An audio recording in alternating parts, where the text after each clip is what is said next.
નાની વાતમાં આપણે આજે લાખા બાપાના પ્રસંગ આપણે જોઈ રહ્યા છીએ. એ પુસ્તકમાં જ 57મું પાનું, આમાં પાનું લખ્યું છે 56 અને 57મા પાનામાં પ્રસંગ પહેલો છે પ્રતાપગઢનો. લાખા બાપા એક વખત ભાદરવા વધી ચતુરાદશીનો ઓછવ હતો.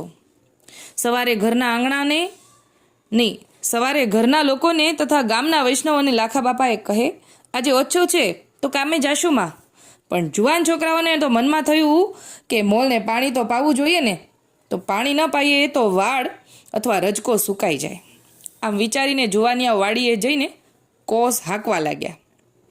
પણ જ્યાં બપોર ન થયા ત્યાં તો કૂવામાં જલ થઈ રહ્યું. વાડીએ ગયેલા પાછા ઘેર આવ્યા. બાપાને તો પહેલાંથી જ બધી વાતના સમાચાર મળી ગયા હતા. એમણે છોકરાને પૂછ્યું, કેમ આવતા રહ્યા?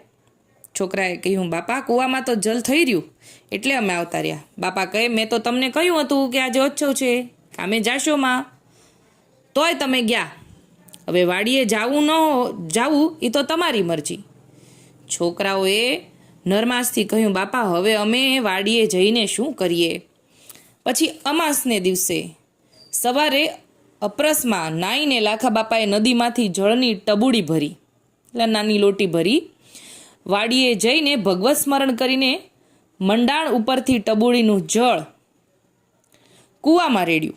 ત્યાં તો પાતાળમાંથી જળનો ધોધ વછૂટ્યો અને પાણીના જોશથી કાંકરીઓ ઉડવા લાગીને 1 કલાકમાં તો કૂવો ચિક્કાર ભરાઈ ગયો. બાપાએ છોકરાઓને કહ્યું કે હવે તમે ઠાકરનું નામ લઈને કોસ હાંકો. ગામમાં આ વાતની જાણ થતાં લોકો વાડીએ જોવા આવ્યા કે કૂવો જળથી ભરાયેલો જોઈને તેમની આસ્થા વધી ગઈ અને કહેવા લાગ્યા કે લાખા બાપા પ્રતાપી પુરુષ છે.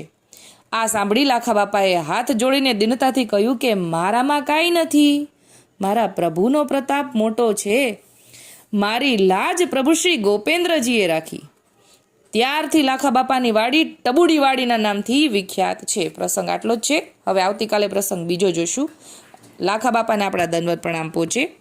અત્યારે આટલું જ બોલીને મારી નાની વાતને વિરામ આપું છું. બોલો શ્રી ગોપાલ લાલ કી.